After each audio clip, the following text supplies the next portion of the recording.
Hi friends, welcome to my channel. ఈరోజు food recipe వచ్చేసి ఏంటనుకుంటున్నారు. ఈరోజు ఫుడ్ రెసిపీ వచ్చేసి ఏంటంటే వెజ్ పఫ్స్ ఎలా తయారు చేసుకోవచ్చో నేనైతే చూపిస్తానన్నమాట. సో మొత్తం ప్రాసెస్ మీరైతే చూసేసేయండి. ఇక్కడ నేను చూపిస్తున్నా కదా. సో ఏంటంటే సాస్తో అయితే ముంచుకొని అయితే తినండి. అల్టిమేట్ టేస్ట్ ఉంటుందన్నమాట. సో టేస్ట్ అయితే చాలా బాగుంటుందన్నమాట. సో ప్రాసెస్లోకి అయితే వెళ్ళిపోదాం. పడండి, నేనైతే మీకు చూపించేస్తాను ఎలా చేయాలనేది. సో మొత్తం ప్రాసెస్ అయితే చూడండి. ముందుగా అయితే స్టవ్ పైన ఒక ప్యాన్ అయితే పెట్టుకోండి. ఆ ప్యాన్లో ఏంటంటే కొంచెం ఆయిల్ అనేది యాడ్ చేసుకోవాలి. సో నేను ఇక్కడైతే కొంచెం ఆయిల్ అనేది యాడ్ చేశాను అనమాట. ఆయిల్ వేసేసుకున్నాం కదా, ఆయిల్ వేడెక్కిపోయింది నాదైతే.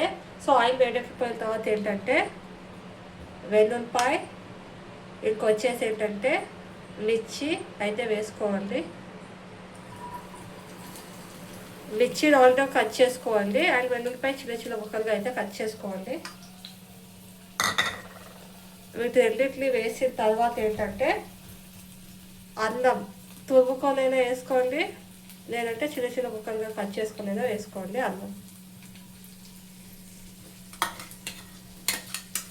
అల్లం అయితే యాడ్ చేసాను. అల్లం యాడ్ చేసిన తర్వాత కలపండి బాగా.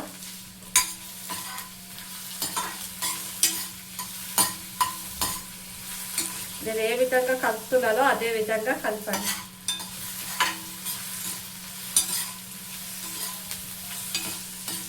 వీటిలో అయితే బాగా వేగనివ్వండి. వేగిన తర్వాత ఏం వేయాలో చెప్తాను. చూస్తున్నారు కదా, నావైతే వేగిపోయాయి అనమాట. నేనైతే వేసేసుకున్నాను. చూడండి, నావైతే వేగిపోయాయి. ఇవి కొంచెం వేగిన తర్వాత ఆనియన్స్ ముక్కలు అయితే వేసుకోండి. చిన్న చిన్న తరిగిన ఆనియన్స్ ముక్కలు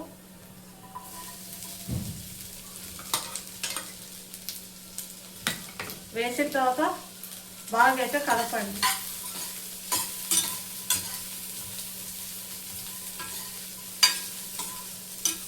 ఆనియన్స్ని కూడా బాగా వేగనివ్వండి.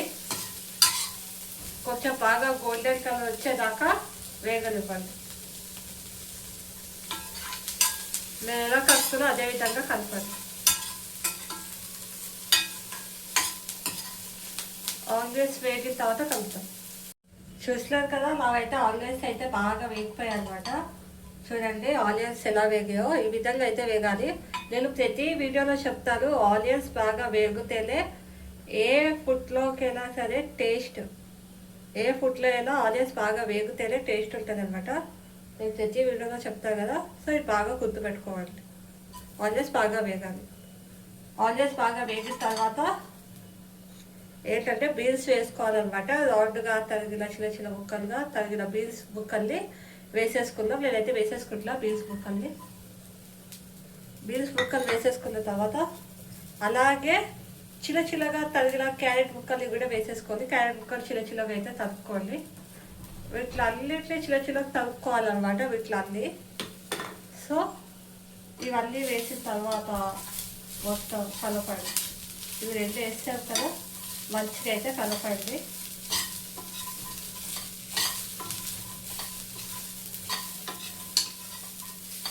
ఇప్పుడు ఏంటంటే వీటిలో అన్ని ఇంగ్రీడియంట్స్ అయితే మనం వేసాం కదా. సో వీటిలో అన్నిటిని కలిపి మంచిగా అయితే వేగనివ్వండి. సో వేగిన తర్వాత ఏం వేయాలో చెప్తాను. వేగనివ్వండి. వేగిన తర్వాత కలుపుతాం. నావైతే బాగా వేగిపోయాయి అనమాట. ఇవన్నీ చూస్తున్నారు కదా. సో ఇలా వేపుకోవాలి వీటిలన్నిటిని వేపుకున్న తర్వాత ఆలులు తీసుకోవాలి. ఏంటంటే మీరు ఎంత క్వాంటిటీ చేయాలనుకుంటారో అంత క్వాంటిటీ తగిన ఆలులు అయితే తీసుకొని కుక్కర్లో అయితే ఉడకబెట్టుకోవాలి మెత్తగా, చాలా మెత్తగా. లేదైతే ఒక 3-4 ఆలూస్ అయితే తీసుకున్నాను అనమాట, నాకు దీనికి సరిపోయేటట్టుగా. సో ఇప్పుడు ఆలుని అయితే మొత్తం మ్యాష్ చేసుకోండి. ఇలాగా మ్యాష్ చేసుకున్న తర్వాత వేసేసుకోండి ఆలుని.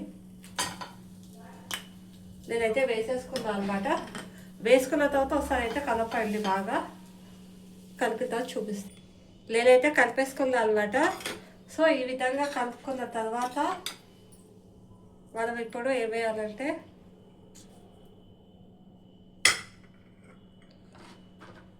కొంచెం సాల్ట్ వేయాలి.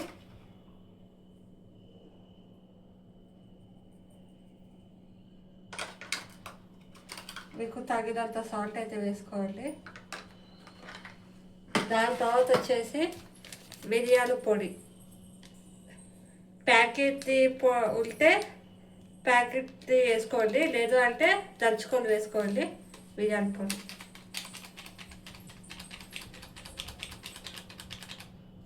కొంచెం మిరియాల పొడి అండ్ అలాగే కారం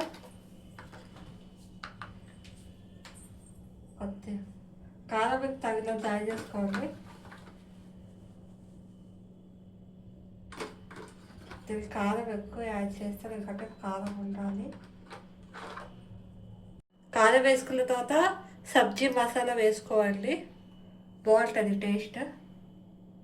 అండ్ మీకు కావాలంటే గరం మసాలా కూడా వేసుకోవచ్చు, నేను ఇక్కడ సబ్జీ మసాలా అయితే యాడ్ చేస్తున్నాను.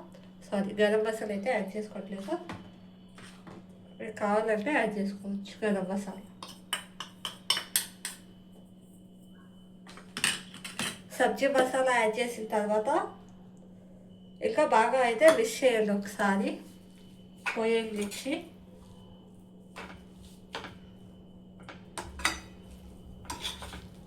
బాగా అయితే కలపాలి.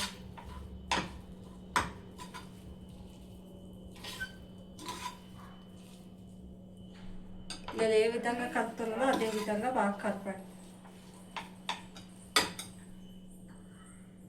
ఒక బౌల్లో ఏంటంటే మైదా పిండిలు అయితే తీసుకొని ఉప్పు వేసి అండ్ ఏంటంటే కొంచెం కొంచెం వాటర్ వేసుకుంటూ ఇలా సెమీ సాఫ్ట్గా అయితే కలుపుకోవాలి. నేను ఇప్పుడు ఎలా కలుపుకున్నానో చూస్తున్నారు కదా, సో ఆ విధంగా కలుపుకోవాలి. ఇప్పుడు మనం పూరి చేయాలంటే ఎలా కలుపుకుంటాం పూరి పిండి, సో అలానే కలుపుకోవాలి. సో సెమీ సాఫ్ట్గా, సో మరీ అంత గట్టిగా కాదు, మరి అంత మెత్తగా కాదు, సెమీ సాఫ్ట్గా అయితే కలుపుకోవాలి. చూపిస్తున్నాను కదా నేను, సో ఆ విధంగా కలుపుకున్న తర్వాత ఏంటంటే ఇలా చపాతీ మనం ఏంటంటే ఒత్తుతాం కదా, సో అదే విధంగా రౌండ్కి అయితే ఒత్తండి, చపాతీ ఒత్తినట్టు. సో చూడండి, రౌండ్గా అయితే ఒత్తిన తర్వాత లేయ ఉంటుంది కదా, లేయ అయితే యాడ్ చేసుకోవాలి, సన్నంగా ఒత్తుకోవాలి. ఒత్తుకున్న తర్వాత లేయ అప్లై చేయండి. మొత్తం లేయ అప్లై చేసిన తర్వాత అండ్ పిండిని అయితే అప్లై చేసుకోవాలి. నేనైతే ఇక్కడ గోధుమ పిండి అయితే అప్లై చేసుకోవట్లేదు, ఏంటంటే మైదా పిండి లేదు. సో మైదా పిండి ఉంటే కనుక మైదా పిండి కూడా యాడ్ చేసుకోండి, గోధుమ పిండి కూడా కొంచెం యాడ్ చేసుకోవచ్చు అనమాట. గోధుమ పిండి అప్లై చేస్తే లేదు. సో మొత్తం అప్లై చేసిన తర్వాత ఏంటంటే మనం అయితే 2 సైడ్స్ అయితే ఉడాయించుకోవాలన్నమాట, ఫోల్డ్ చేసుకోవాలి 2 సైడ్స్. సో అది ఇప్పుడు నేనైతే మీకు చూపిస్తాను, ఇలా ఫోల్డ్ చేయాలో లేదో చూపిస్తున్నా కదా, చూడండి. ఈ విధంగా అయితే మీరైతే ఫోల్డ్ అయితే చేసుకోవాలి. ఫోల్డ్ చేసుకున్న తర్వాత మళ్ళీ ఒకసారి అయితే ఒత్తుకోవాలి. సో అది నేను ఏ విధంగా ఒత్తుకుంటున్నాను, సో అదే విధంగా మీరు కూడా ఒత్తుకోవాలి మంచిగా. ఏంటంటే ఇలాగే మీరు 10 టైమ్స్ అలాగైతే ఒత్తుకోవాలి. ఇదే ప్రాసెస్, లేయర్ రాస్తూ మళ్ళీ పిండేస్తూ మళ్ళీ ముడాయించి ఇదే ప్రాసెస్ ఒత్తుకుంటే మీకు ఏంటంటే 3, 4, 5 టైమ్స్ అయితే మనం ఆ ప్రాసెస్ అయితే చేయాలన్నమాట. ఎందుకు 3, 4, 5 టైమ్స్ ఆ ప్రాసెస్ చేయాలి అని అంటే మనకి పఫ్ అనేది పొరలుగా వస్తుంది అనమాట. పొరలుగా రావాలంటే ఆ ప్రాసెస్ అనేది చేయాలి. ఆ ప్రాసెస్ చేసిన తర్వాత ఫ్రిడ్జ్లో అయితే పెట్టండి ఒక 10 మినిట్స్ పాటు. ఫ్రిడ్జ్లో పెట్టిన తర్వాత ఫ్రిడ్జ్లో నుంచి తీసి డబ్బా షేప్లో అయితే కట్ చేయండి. రౌండ్గా అయితే ఒత్తుకొని డబ్బా షేప్లో కట్ చేసుకొని మనం బ్యాటర్ అయితే రెడీ చేసుకున్నాం కదా కర్రీ, ఆ బ్యాటర్ని అయితే దాంట్లో అప్లై చేసేసి పెట్టేసి మంచిగా అయితే ఫోల్డింగ్ మెథడ్లో ఫోల్డ్ అయితే చేసుకోవాలి.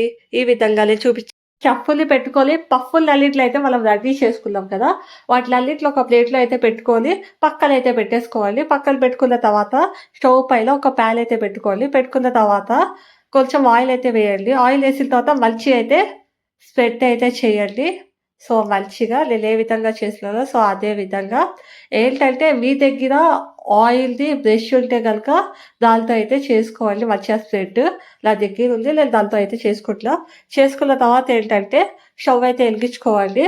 నేను ముందు ఎందుకు స్టవ్ వెలిగించలేదు అలాగంటే మాడిపోతుందేమో ప్యాను, ఆయిల్ స్ప్రెడ్ చేసే లోపల అనేసి నేనైతే వెలిగించాను. ఇప్పుడు వెలిగించాను. ఆయిల్ బాగా వేడెక్కాలనమాట. ఆయిల్ బాగా వేడెక్కిన తర్వాత ఏంటంటే పఫ్ఫులనేది ఒక్కొక్కటి చూస్తున్నారు కదా! నేనైతే ఒకటొకటి మెల్లిగా వేసేసుకుంటున్నా అనమాట. సో, అది ఏంటంటే ఈ ప్యాన్‌లో నాకు ఒక 4, 5 అయితే సరిపోతాయనమాట పఫ్ఫులు. సో, మంచిగా వేగిపోతాయనమాట. సో, నేనైతే ఇప్పుడు వేసేసుకుంటున్నాను. సో, అది మీకెన్ని సరిపోతాయో మీ ప్యాన్‌లో అన్నయితే వేసుకోవాలి, పెట్టుకోవాలి. సో, మంచిగా 2 సైడ్స్ తిప్పుతూ అయితే మంచిగా కాల్చండి. ఏంటంటే చూడండి నావెలా కాలాయో సో, ఆ విధంగా అయితే కాల్చుకోండి. మంచిగా క్రిస్పీగా కరువు కరువు వచ్చేటట్టుగా అయితే మంచిగా కాల్చుకోవాలి. 2 సైడ్స్ మాత్రం బాగా కాలాలనమాట. సో, చూస్తున్నారు కదా! నాది మొత్తం ప్రాసెస్ అయితే అయిపోయింది. నేనైతే చేశాననమాట. So, veg puff recipe. So, మీరైతే ఫుల్ రెసిపీ అయితే చేసేసుకోండి. ఏంటంటే మీరు కూడా మీ ఇంట్లో ట్రై చేసిన తర్వాత నాకు కామెంట్ బాక్స్‌లో అయితే కామెంట్ చేయండి. మీది కూడా ఎలా వచ్చిందని నేను చూస్తా. ఖచ్చితంగా మీ కామెంట్‌కి అయితే రిప్లై ఇస్తా.